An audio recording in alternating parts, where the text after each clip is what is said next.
তারপর দুইজনই এই দিঘির চারপাশ খুঁজতে থাকে।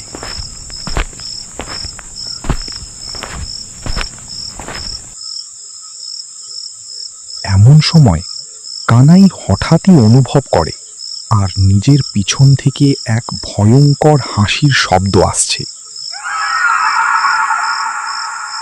কানাই, এই কানাই, আমার কাছে এসো। অনেক দিন আমি একা। কানাই আস্তে আস্তে পিছনে ঘোরে আর যা দেখে তাতে ওর রক্ত ঠান্ডা হয়ে যায়। সামনে এক নারী মূর্তি দাঁড়িয়ে রয়েছে, যার চোখগুলো টকটকে লাল, গায়ের চামড়া মরা মানুষের মতো সাদা, আর চুলগুলো হাওয়ায় উড়ছে। অয়ন তখন ছুটতে ছুটতে কানাইয়ের কাছে এসে দাঁড়ায় আর বলে, ওখানেই থেমে যান।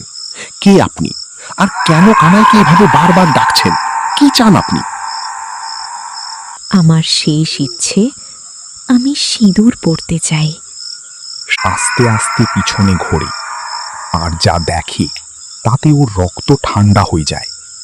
সামনে এক নারী মূর্তি দাঁড়িয়ে রয়েছে, যার চোখগুলো টকটকে লাল, গায়ের চামড়া মরা মানুষের মতো সাদা, আর চুলগুলো হাওয়ায় উড়ছে।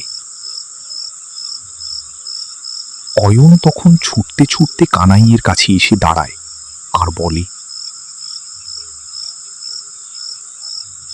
ওখানেই থেমে যান। কে আপনি, আর কেন কানাইকে